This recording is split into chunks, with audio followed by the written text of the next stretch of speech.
और आज जवाब देना पड़ेगा नेताओं को कि क्यों आखिरकार वो सनातन के अपमान पर टिके हैं, वो क्यों बार बार इस सिलसिले को आगे बढ़ाते हैं। आखिर कब तक सनातन को लेकर विपक्ष बेहुदा बयानबाजी करता रहेगा।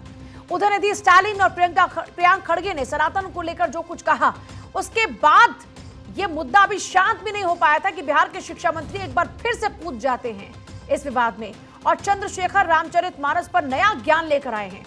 उनका कहना है कि रामचरितमानस जानलेवा पोटेशियम साइनाइड की तरह है। ये बातें उन्होंने हिंदी दिवस के मौके पर एक कार्यक्रम के आयोजन में कही। ऐसे में सवाल ये उठता है कि क्या विपक्ष ने यह तय कर लिया कि हर हाल में हिंदू धर्म का अपमान करना है। अपने मेहमानों के साथ में आज हम चर्चा करेंगे, लेकिन उससे पहले बिहार के शिक्षा मंत्री ने रामचरितमानस को लेकर क्या कुछ कहा था, वो पूरी बात आप सुनिए। 55 प्रकार का खाना परोसा गया हो, उसमें थोड़ा पोटेशियम साइनाइड डाल दिया गया हो तो आप खाएंगे। इसलिए मेरी आपत्ति वहां है और रहेगी, जीवन भर रहेगी। जो पोटेशियम साइनाइड टाइप का कुछ चीज है ग्रंथों के अंदर, मैंने कहा तो किनवा पर 10 करोड़, मोहन भागवत कहा तो फिर पर 10 रुपया को ने रखा, हमको इस बात का।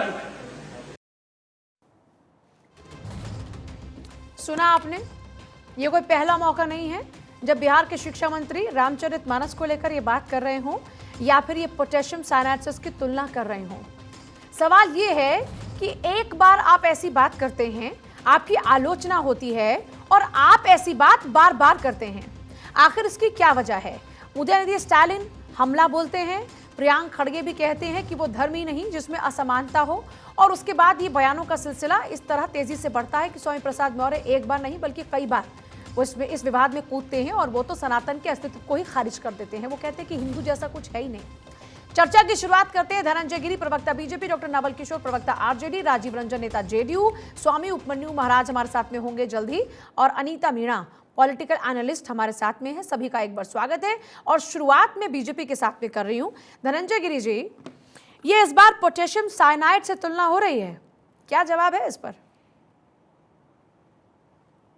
पूजा जी, मानवता के मन की आस से मानस, जीवन जीने का एहसास है मानस, मानवता की आंखों से देखे जाने वाला सबसे सुंदर और सत्य अगर कुछ है तो वो सनातन है। मानस में पोटेशियम साइनाइड हो ना हो, चंद्रशेखर जी के मन में पोटेशियम साइनाइड जरूर है, क्योंकि सबसे पहले तो उनका जिसने नाम रखा होगा उसको अफसोस हो रहा होगा कि चंद्रशेखर भगवान शिव का नाम होता है। वो माँ पिताजी को आज अफसोस हो रहा होगा इतना बड़ा अच्छा नाम इनका क्यों रख दिया। साफ मंथन चाहे समाज का समुद्र का, उससे विष निकलेगा, विषधर विष उगलेगे ही। जब समुद्र का मंथन हुआ, जो कालकूट विष निकला, भगवान शिव ने उसको गले में धारण किया था कि समाज बच सके।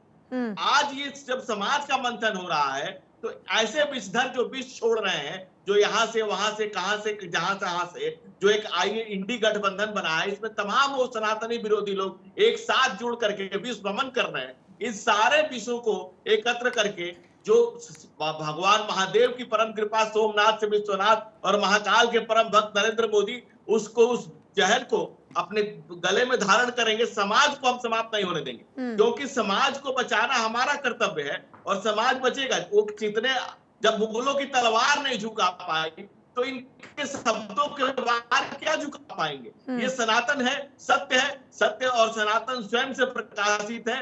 ये अनंत काल तक से था, अनंत काल तक रहेगा, ये तय है। लेकिन ऐसे लोग समाज में, इनकी आइडेंटिफिकेशन खुद क्लियर हो रही है, समाज ऐसे लोगों को पहचान रहा है जो पूरी दुनिया में, पूजा जी, पूरी दुनिया में जो संघर्ष हुआ, समानता की बात करने का संघर्ष हुआ पूजा जी, बाबा तुलसी ने सैकड़ों साल पहले कर दिया कि जात पात पूछे ना कोई, जो हरि का भजे तो हरि का हो।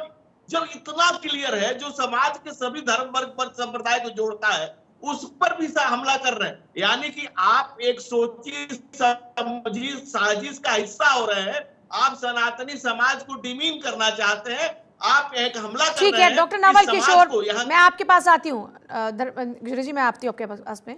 किशोर साहब, नवल किशोर साहब, सवाल मेरा ये है कि आपके शिक्षा मंत्री अगर ऐसी बयानबाजी करते हैं तो क्या आप इस बयानबाजी के साथ हैं, इत्तेफाक रखते हैं इस बयानबाजी से? आपकी पार्टी, आपकी सरकार इत्तेफाक रखती है इन तमाम बातों से? देखिए पूजा जी, जो बातें उन्होंने कही है खास संदर्भ में कहा है। उन्होंने साफ साफ कहा है कि ग्रंथ के अंदर में कुछ वैसे हिस्से हैं और उसका उन्होंने एक शब्द का चुनाव किया। हो सकता है उस शब्द से परहेज हो या उस शब्द ठीक नहीं है उतना, लेकिन उन्होंने जिन बातों का चर्चा जो कर रहे हैं वो संविधान संगत है। संविधान के वो सामने रखिए, क्योंकि डेमोक्रेसी में सबसे बड़ा जो सर्वोच्च कानून है संविधान है। अगर किसी ग्रंथ का कोई हिस्सा उस संविधान के प्रियम्बल से या प्रस्तावना से नहीं मिलता जुलता है तो उस पर विमर्श होना चाहिए, उसका बदलाव होना चाहिए। आपने इतिहास में भी देखा होगा कि संविधान, आप मुझे इतिहास भूगोल न समझाते हुए नवल किशोर साहब, आपके आगे डॉक्टर भी लगाए, तो मुझे उम्मीद है कि आप बहुत ही सरल बातों में अपनी बात को रखेंगे। मुझे आप इतिहास भूगोल न समझाते हुए मुझे ये बताइए कि आप जिस तरह से बात करें, क्या मैं ये मान लूं कि आप उनकी बात से इत्तेफाक रखते हैं? अगर आप मुझे संविधान की प्रस्तावना समझा रहे हैं तो इसका मतलब ये है कि उस जो मूल वो बता रहे हैं आपके शिक्षा मंत्री, आप उससे इत्तेफाक रखते हैं। मैं मान लूं क्या ये बात? देखिए, आपकी समझ कैसी है ये आप समझे, लेकिन जो That's the point. रामचरितमानस पर जब सवाल उठाए जाते हैं तो ये डिपेंड करता है कि आपकी समझ कैसी है। आप जो मेरी समझ पर सवाल उठा रहे हैं नवल किशोर साहब, मैं वही पॉइंट लेकर आने वाली थी कि वही तो समझ की बात है ना। आपको बिल्कुल नहीं समझ आ रहा, आपको समझना पड़ेगा। अच्छा, समझाइएगा जरा। आपको पता है कि वही पोटेशियम साइनाइड से रामचरितमानस की तुलना करना ये ठीक है? सुन लीजिए पहले, अरे सुन लीजिए ना पहले। आपने जो पोटेशियम साइनाइड, उन्होंने ग्रंथ को नहीं कहा, आप ठीक से पढ़िए उसको। मैं सुनवा दूं आपको, मैं ठीक से पढ़ नहीं पा रही हूँ, लेकिन मैं आपको सुनवा देती हूँ। मेरे पास उनका वो बयान है, और आप कहें तो मैं दोबारा प्ले कर दूं आपके लिए। अरे वो टाइम क्यों वेस्ट करें, मैं जानता हूं। आप मुझे गोल गोल मत घुमाइए, ये बताइए कि उस बात पर आप इत्तेफाक रखते हैं जो उन्होंने कहा वो आपके लिए जायज है या नहीं? पहले मुझे उस पर आप बात जवाब दीजिए। जो देखिए, जो कंटेंट वो बोल रहे हैं, जो बात जिस संदर्भ में बोल रहे हैं वो तो ठीक है। क्या संदर्भ है? जरा जनता को संदर्भ समझाइए। चले नवल किशोर, मैं आपको पूरा 1 मिनट देती हूँ बिना रोके टोके। मैं चाहती हूं कि आप संदर्भ समझाएं कि पोटेशियम साइनाइड रामचरितमानस का क्या कनेक्शन है, जरा स्पष्ट कीजिएगा। जनता जरा ध्यान से कान, आंख, नाक सब खोलकर सुने, बोलिए। सब एकदम ताजा रखिए, आपको पता चल जाएगा। उन्होंने बोला, मुझे मत समझाइए, जनता को समझाइए। जनता को समझती है। 65 तरीके का अच्छा व्यंजन रखे एक प्लेट में, और उसमें एक छुट्टी पोटेशियम साइनाइड रखते, तो ये ऐसा ही है। अगर पूरे ग्रंथ को देखा जाए तो पूरा ग्रंथ खराब नहीं है, लेकिन कुछ हिस्से हैं जो संवैधानिक तौर पे वो खराब लगते हैं, वो दूषित लगते हैं। उन्होंने कहा कि गटर में जाने वाले का जात अगर जब तक नहीं बचेगा, इसका मतलब है कहीं ना कहीं उस घर में मानने वाले सभी लोग जो है वो उस बात को समझेंगे। और आप पता नहीं क्यों समझ में चाहती है, अम्बेडकर ने संविधान भी लिखा और उसके पहले साथ में जो मैं एक और चीज जानना चाह रही हूँ, और कितने धर्मों के बारे में अब नवल किशोर आप जानते हैं, डॉक्टर नवल किशोर, और कितने धर्मों के बारे में आप जानते हैं? मतलब हमारे देश में तो काफी सारे धर्म हैं।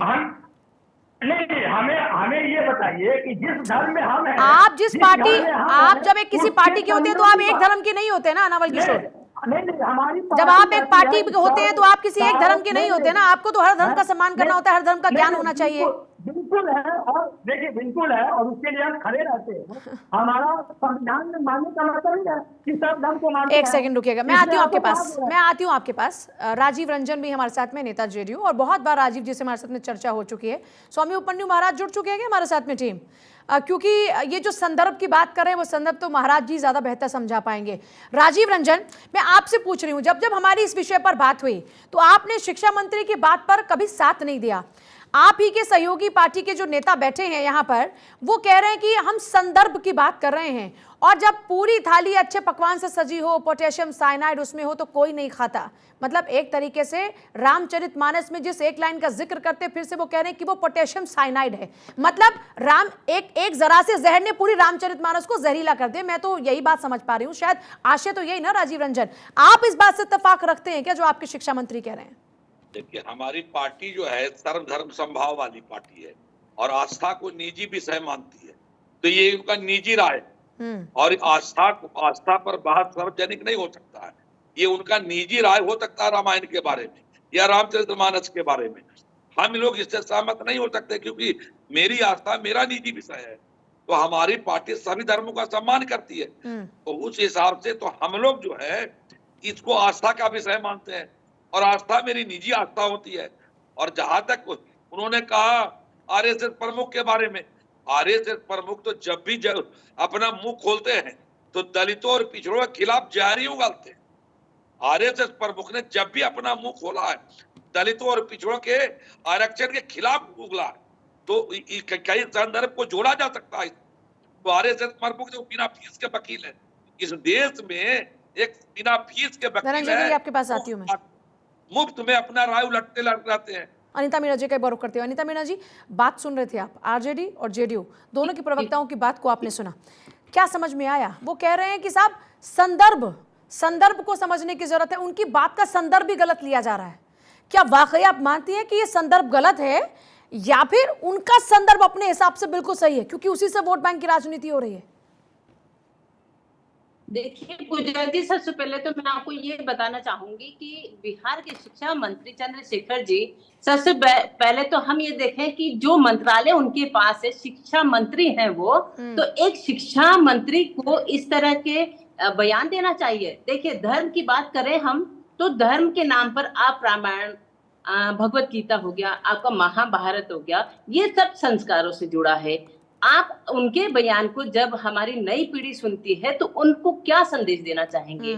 देखिए धर्म ही एक ऐसा है जो हमारे अंदर संस्कार लाता है, और इन संस्कारों की जब हम बात करें तो अगर हमारे नई पीढ़ी के अंदर संस्कार नहीं होंगे तो फिर ये इस तरह से इन्होंने इसको जहर के साथ इन्होंने जोड़ा है, तो फिर ये क्या मैसेज देना चाहते हैं जनता को क्या बताना चाहते हैं? कभी सनातन पर ये बयान देते हैं, कभी किस पे देते हैं? मुझे बताइए, धर्म के साथ कौन नहीं है? किसकी शुरुआत धर्म के साथ नहीं होती है? तो मैं चंद्रशेखर जी को एक यही मैसेज देना चाहती हूँ, सबसे पहले तो आप अपना मंत्रालय जो है उस मंत्रालय से उन्हें हट जाना चाहिए। वहीं हम बात करें कि हम कोर्ट में जब गीता पर हाथ रखवाते हैं कि गीता पर हाथ रख करके अपने बयान दीजिए, इनके हिसाब तो सब कुछ गलत है। और इन्होंने गटर की जो तुलना की है, आप देखिए अनुसूचित जाति जनजाति दलित वर्ग के साथ की है, तो क्या अगर दलित वर्ग आपके बीच में नहीं होगा, उस दलित वर्ग का आप सम्मान नहीं करेंगे, तो वो दलित वर्ग की वजह से ही तो आपके पूरे देश में साफ सफाई, अगर वो काम छोड़ देंगे तो बताइए आप दलित वर्ग को कहाँ, आप इतना इग्नोर कर रहे हैं दलित वर्ग को। दलित वर्ग सबसे पहले है, आपको सम्मान करना चाहिए। दूसरी बात, ये विपक्षी जो गठबंधन है ये बायकॉट कर रहे हैं हमारे पत्रकारों का। इनका बायकॉट करने के पीछे एक कारण मुझे जो दिखाई देता है वो ये है कि ये जो नया गठबंधन इनका बना है, इंडिया गठबंधन, इसमें इन लोगों की अंदर क्या रणनीति चल रही है, कैसे इन लोगों के अंदर क्या पड़ता है? फर्क पड़ता है जनता से, और जनता क्या सोचती है, जनता के जहन में क्या है वो बताते हैं चुनाव के नतीजे। जब चुनाव के नतीजे आएंगे तो स्पष्ट होगा कि जनता के मन में क्या है। लेकिन सबसे बड़ी बात यह है कि जिस देश के अंदर सनातन को मानने वाले 80% आबादी है, वहां पर उन्हीं के रामचरितमानस को, उन्हीं के जो अपने वेद पुराण हैं, जो उनके अपने ग्रंथ हैं, उन्हीं को पोटेशियम साइनाइड से तुलना कर देना या उनका जिक्र करना, ये इस पर क्या प्रभाव डालता है, ये एक बड़ा सवाल है। कोई जवाब देना चाह रहे डॉक्टर नवल किशोर जल्दी से, फिर मैं उपमन्यु महाराज के पास जाऊंगी। जल्दी नवल किशोर। देखिए पूजा जी, देखिए समझ की बात है ना। अनिता जी ने अभी कहा कि गटर में जो लोग काम करते हैं वही करते रहे। चंद्रशेखर जी का संदर्भ है कि गटर में काम करने वाले का जात बदलना चाहिए, वो जात से ही काम हो, एक जगह पे जो काम है उसी को तो बात कर रहे हैं। ये जो गैर बराबरी है और इस गैर बराबरी को जो हिस्से हैं उसका उन्मूलन होना चाहिए। डॉक्टर नवल किशोर जी, ये प्रयास आप ही क्यों नहीं शुरू कर देते हैं? अगर आप समानता की बात कर रहे हैं और आप कहते हैं कि एक ही जाति के क्यों लोग कर रहे हैं, तो मुझे लगता है कि हर जाति के लोगों को प्रेरित कीजिए। मुझे तो लगता है कि हर किसी को फिर अपने स्तर पे प्रयास शुरू कर देना चाहिए। असमानता की जब आप सुनिए, असमानता पर बात करते हैं, असमानता के लिए वेद ग्रंथ को कोसना शुरू करते हैं, तो असमानता को दूर करने के लिए प्रयास कीजिए ना। उतर जाइए एक बार गटर में साफ सफाई के लिए। क्या मैं नहीं, डॉक्टर नवल किशोर, क्या आप गटर में उतरकर सफाई करेंगे इस असमानता को दूर करने के लिए? मेरे सवाल का जवाब दीजिए। इस तरह का बात का कोई मतलब नहीं है। अरे आप बोलिए ना, आप असमानता की बात करते हैं, बोलिए गटर में उतरेंगे क्या आप? मैं तो कह ही रहा हूं आपको, आप उतरेंगे गटर में? असमानता को दूर करने के लिए मैं कहती हूँ कि आपसे बेहतर तो कोई एग्जाम्पल ही नहीं हो सकता। फिर मुझे लगता है कि असमानता को दूर करने के लिए हर जाति वर्ग के लोगों को उतर जाना चाहिए गटर में, कि भाई आप ही क्यों साफ करेंगे और आप ही की जाति के लोग क्यों साफ करेंगे, मैं भी साफ करता हूँ। करेंगे क्या ये प्रयास? पूजा जी आज भी देखिए इसका मतलब दलित वर्ग से अगर हम बात करते हैं तो उससे आप उनकी बोलिए सबसे पहले सर, उसकी आप बोलिए। जाती है। राजनीति में बैठकर जुबान चला देने से सिर्फ बात नहीं बनती। जब असमानता को दूर करने की बात होती है तो उस असमानता के लिए प्रयास करना होता है। उस असमानता को दूर करने के लिए आपने क्या प्रयास किया, मुझे वो बताइए। चलिए, आपको समझ में भी नहीं आएगा, क्योंकि वो आपको बिल्कुल समझ नहीं में आएगा आदत समझ नहीं में, है। इसलिए नहीं आएगा ना कि आपके दिमाग में जो भरा हुआ है वही भरा हुआ है, बदलेगा नहीं। इसको बदलने की कोशिश करिए। सबसे बड़ी बात है कि आप वोट की राजनीति करते हैं, सिर्फ वोट की राजनीति करते हैं, तो आप चाहेंगे ही नहीं कि सब एक हो। पूजा जी ने जो कहा कि समानता के लिए आप आगे बढ़ो, तो आपने हाँ नहीं किया। आपने हाँ इसलिए नहीं किया क्योंकि आपकी वोट की राजनीति खत्म हो जाएगी। जातिवाद आपने फैलाया है। सबसे बड़ी बात है कि सारी जातिवाद है। अरे सुनने की क्षमता रखी है, मैंने आपकी बात सुनी, आप सुनने की क्षमता रखी है। जातिवाद केवल नेताओं ने फैलाया है। हम लोग आज भी सबको एक साथ समाहित करने की क्षमता रखते हैं। हमारे यहाँ किसी तरीके की जातिवाद नहीं है। हमारी सनातन संस्कृति में जातिवाद नहीं है। ये जातिवाद आया अकबर के टाइम से, उसके बाद अंग्रेजों के टाइम से, बिल्कुल नहीं। आप दिखाइए कहाँ पे कोई एक पुरानी 1000 साल पुरानी, सुनने की क्षमता रखिए। एक सेकंड डॉक्टर नवल किशोर, एक सेकंड महाराज जी एक सेकंड। मैं नवल किशोर आपको बता दूं कि भारत 24 पर बाकायदा संत सम्मेलन चला इसी को लेकर, और शंकराचार्य से मैंने उनसे यह सवाल पूछा कि जब ये बात होती है कि असमानता, जब वर्ण व्यवस्था की बात होती है जिस पर अटैक किया जा रहा है, सनातन पर हमले की वजह यही कही जाती है ना कि वो धर्म नहीं जिसमें असमानता ना हो। यही है ना आपका पॉइंट? हाँ, उन्होंने मुझे जो जवाब दिया वो मैं आपको बताती हूँ। हो सकता है कि आपने वो सम्मेलन नहीं देखा होगा। उन्होंने कहा कि किसी भी ग्रंथ के अंदर कहीं पर भी वर्ण व्यवस्था इस लिहाज से है ही नहीं, बिल्कुल नहीं है। कर्म के हिसाब से व्यवस्था हुई जैसे। और मैं एग्जांपल देती हूँ कि एक कंपनी में अगर एक डायरेक्टर है तो एक मैनेजर है, एक कर्मचारी है, एक चपरासी है, एक सफाई कर्मी है, एक सिस्टम है, एक सिस्टम है। आप सुनिए नवल किशोर जी, मैंने जब आपसे कहा कि क्या आप गटर में उतर के सफाई करेंगे, क्या आप इस असमानता को दूर करने के लिए प्रयास करेंगे, तो आप कोई जवाब नहीं देते। मैं आपको एक और एग्जांपल देती हूँ। उनके पास करने की क्षमता नहीं है, वोट लेने की क्षमता है खाली, बस और कुछ नहीं। ये लोगों को लड़ाओ वोट लो, ऐसा नहीं है। हम लोग यहाँ 4 भाई हैं अगर, तो एक शूद्र बन जाएगा, एक बनिया बन जाएगा, एक मतलब छत्री बन जाएगा, एक ब्राह्मण बन जाएगा। हमारे यहाँ 4 भाई यहाँ अगर सगए तो सब बन जाएगा। हमारे यहाँ कहीं जातिवाद नहीं है। जातिवाद फैलाया है आपने। क्यों? क्योंकि आपको वोट से मतलब है, हमको वोट से मतलब नहीं है। हमने महंत रैदास को पूजा, हमने वाल्मीकि को पूजा। भगवान श्री राम का जिक्र नहीं करते जब वो सबरी का झूठे बेर खाते हैं। आपने गिन चुनकर अपनी एक लाइन का संदर्भ अपनी राजनीति के हिसाब से निकाल लिया। धनंजय गिरी कुछ कहना चाह रहे हैं? धनंजय गिरी। पूजा जी, इस देश के दलितों के दिल में सनातन स्वयं प्रकाशित है। नवल किशोर जी एक सेकंड धैर्य रख के सुनिए। आप नहीं समझोगे, आपका महाराज जी, बंद हो गया। महाराज जी एक आपके सेकंड, दिमाग में जो भरा है वही भरा है। जवाब धनंजय गिरी।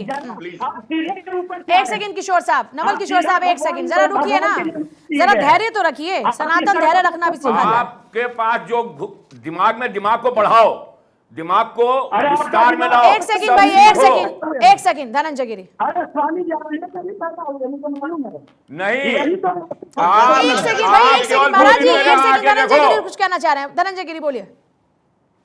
पूजा जी, इस देश के दलितों के दिल में सनातन स्वयं प्रकाशित है। सबसे बड़ा ग्रंथ महर्षि वाल्मीकि ने लिखा। वाल्मीकि की समाज के, किस समुदाय के हैं दुनिया जानती है आज।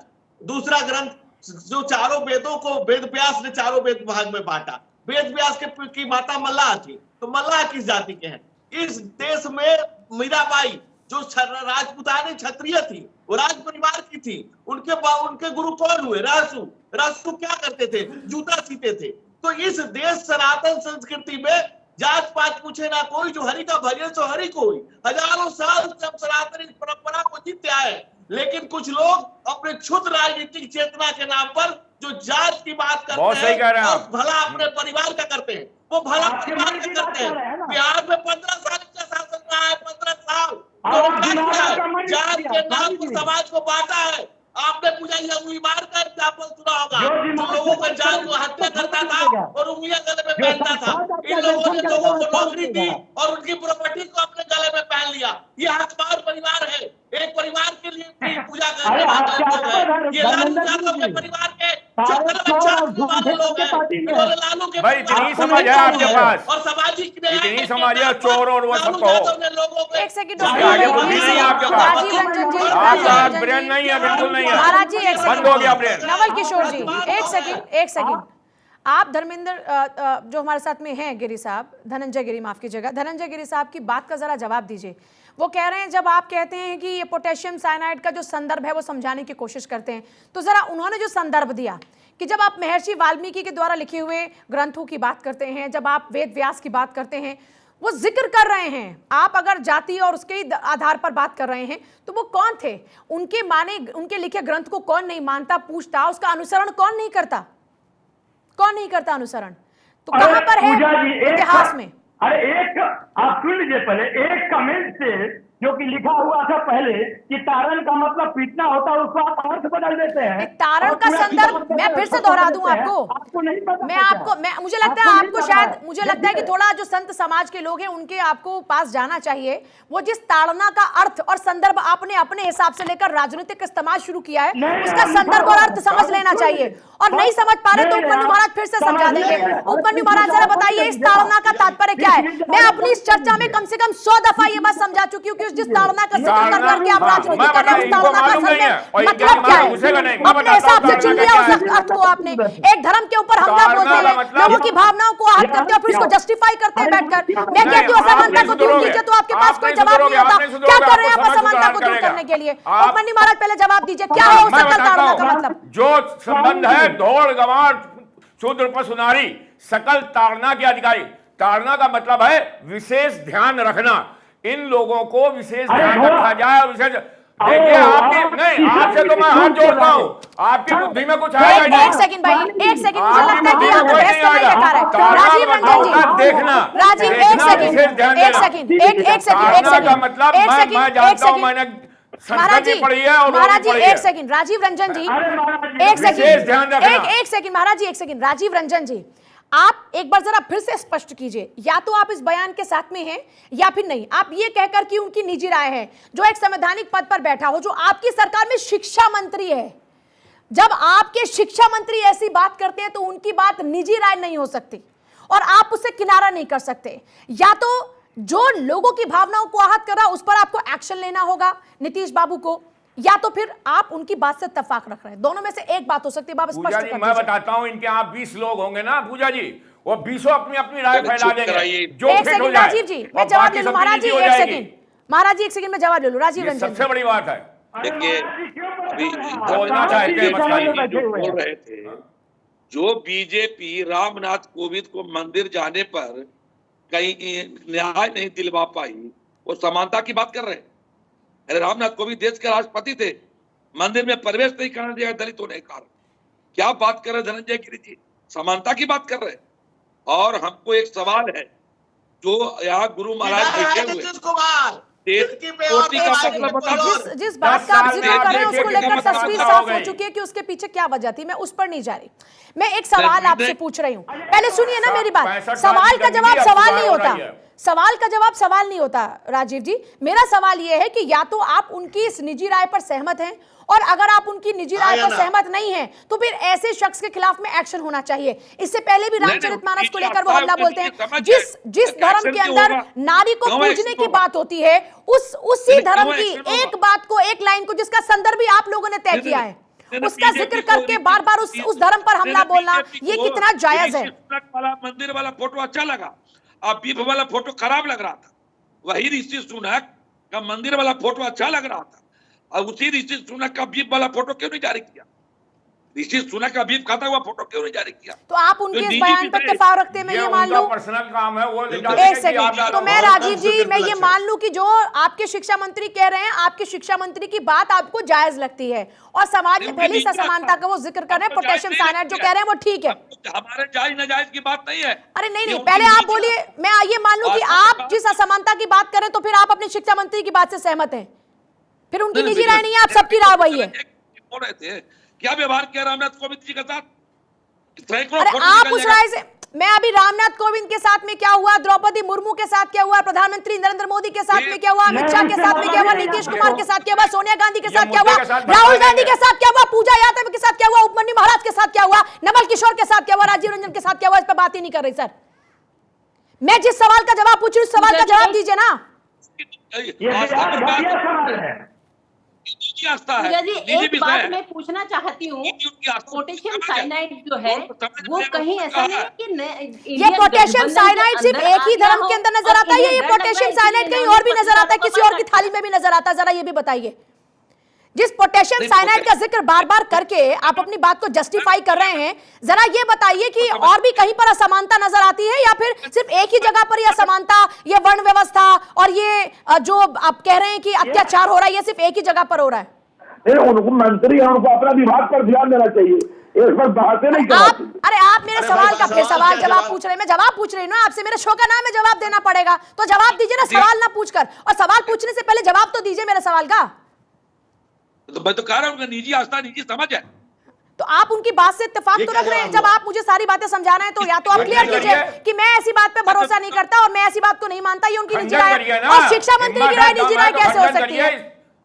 शिक्षा मंत्री जब एक मंच पर खड़े हैं, अगर आज नीतीश कुमार कुछ कहें तो क्या ये हो जाएगा कि नीतीश कुमार की वो अपनी निजी राय है? बोलते हैं वो सरकार। अरे राजीव रंजन जी, कल को आप मिनिस्टर बन गए, सुनिए राजीव रंजन जी, कल को आप मिनिस्टर बन गए तो मैं राजीव रंजन की बात को ये कहूं कि राजीव रंजन ने जो कहा था जी साहब वो तो उनकी निजी राय है।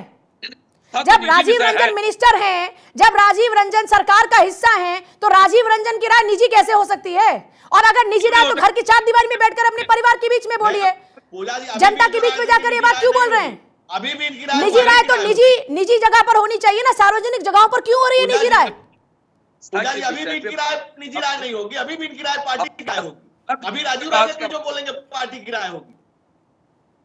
आप लोग गलत विषय पे बात कर रहे हैं, बात बेरोजगारी महंगाई Exactly, that's the point. भटकाना ये तो आप लोगों की बिल्कुल परमानेंट हो गई है। राजीव रंजन जी, that's the point. जिस कि मुद्दे में मुद्दे पर बात होनी चाहिए। आप कीजिए बेरोजगारी पे बात, आप कीजिए महंगाई पे बात, आप सरकार की जो विफलताएं हैं उन पर बात कीजिए, लेकिन उन पर बात करने की बजाय आप बात क्या करते हैं? क्या बात करते हैं? Potassium cyanide. एक थाली में अगर खाना रखा हो, एक चुटकी पोटेशियम साइनाइड डाल दो तो क्या आप खाओगे? उसी थाली में जो अच्छा व्यंजन है उसका जिक्र नहीं करते, पोटेशियम साइनाइड घोलने वाले भी तो फिर ऐसे ही लोग हो जाएंगे ना जो बार बार इस बात का जिक्र कर रहे हैं। सर क्या कहते हैं आप? जहर की बात करोगे तो जहर फैलाओगे, अमृत की बात करोगे तो अमृत गाओगे। जहां तक मेरी जानकारी है यही होता है ना, जैसी जुबान बोलोगे वैसे ही फैलाओगे। तो क्या जहर घोलने की कोशिश की जा रही है क्या समाज में? अच्छी बात का जिक्र क्यों नहीं करता? आप क्या काम कर रहे हैं? आप क्या कर रहे हो उसको नहीं मालूम, भारतीय जनता पार्टी का ठेका ले रखा है तुमने। अरे नवल किशोर जी, मैं तो कहती हूँ आप एक बार असमानता चलिए भाई। नवल किशोर साहब, नहीं तुम क्या कर रहे हो वो बताओ, तुम अपनी बात बताओ कि क्या कर रहे हो। बताइए नवल किशोर साहब। भटकाना तो तुम्हारा काम है महाराज जी, एक सेकंड। नवल किशोर साहब, मेरे पास वक्त नहीं है, मैं 30 सेकंड आपको दे रही हूं। इस असमानता को दूर करने के लिए आज तक के अपने राजनीतिक करियर में या आज तक की अपनी जिंदगी में आपने एक कदम क्या उठाया वो बता दीजिए। क्या आपने प्रयास किया इस असमानता को दूर करने के लिए? जल्दी से 30 सेकंड में दे रही हूं आपको एक्स्ट्रा। बिल्कुल बता देंगे आपको, लेकिन उससे पहले ये जान लीजिए, उससे पहले, इससे पहले नहीं, कम टू द पॉइंट। 52% लोगों के, अरे come to the point sir, इतना टाइम नहीं है मेरे पास। तो ये कमेंटर लेकर चले, ये कमेंटर चलिए, मैंने आपको वक्त दिया, आप नहीं कह पाए अपनी बात क्योंकि शायद कुछ है नहीं बताने के लिए। बहुत शुक्रिया। अब आप मुझ पे ना ब्लेम कीजिएगा, मैंने आपको पूरा मौका दिया कि बताइए कि कारवा कहां लुटा, लेकिन आप तो बता ही नहीं पा रहे कारवा कहां लुटा। लेकिन हाँ, आज उस कारवा के लुटने में जिस तरह से सब अपना अपना सहयोग दे रहे हैं, इससे जनता को जरूर जागरूक हो जाना चाहिए, क्योंकि जहां पर बांटने की बात हो, तोड़ने की बात हो, वहां से जितनी दूरी बना ली जाए उतना ही अच्छा होता है।